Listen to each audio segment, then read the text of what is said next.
The San Diego police officer who was shot in the line of duty while chasing a suspected truck thief takes the witness stand and testifies about how that shooting has impacted his life.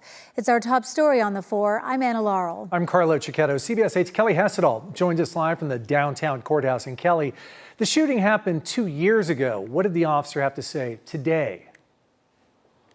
Well, Officer James Romero has spent about 90 minutes on the witness stand talking about how this shooting impacted his life and also impacted the lives of his loved ones. Now, at the time of the shooting, he was a rookie officer. He'd been on the force about 6 months. You had your gun out here at about 11:09:19. Yes. Is that the first time that you drew your weapon? Yes. Describe how you were feeling at this time. I was just trying to process everything that was going on.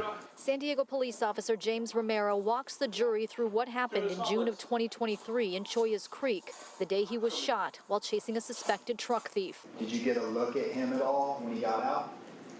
Yes, right when the driver exited the vehicle, he took less than maybe half a second and looked right at me. He did have a surgical mask on. It covered his mouth and his chin, so right underneath his nose. In court, he identified the defendant, 32-year-old J.C. Blake Sarter, as the one who shot him. Do you recognize the person that shot you here today in court? Yes. Could you please point him out, describe an article of clothing that he's wearing? He's sitting at the defense table in blue.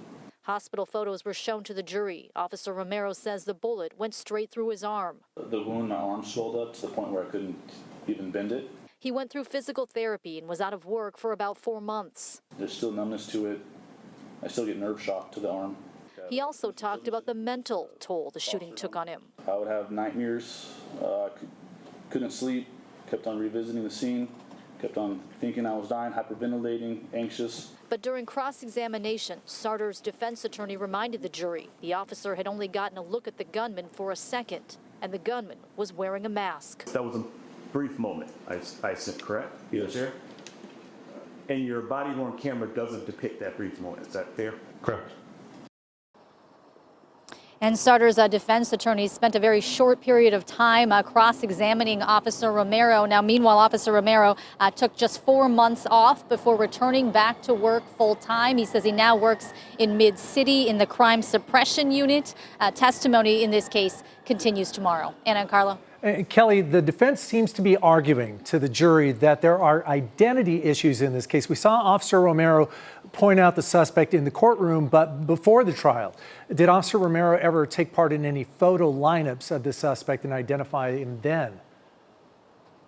Yeah, and he was asked that question today. He didn't take part in any photo lineups, but he did take part in a curbside lineup the day of the shooting. He says the police actually caught somebody they thought might have been the suspect. He looked at the person and said, absolutely not, that is not the guy. But he did say that about a week after the shooting, he was looking on YouTube and he spotted a photo of the person he believed was the gunman in a news clip that he saw. He said he didn't watch the news clip in its entirety. He was instructed not to look at any media coverage or anything like that. But he says the moment he saw that photo, he knew that that was the gunman, whom he says was Sarter.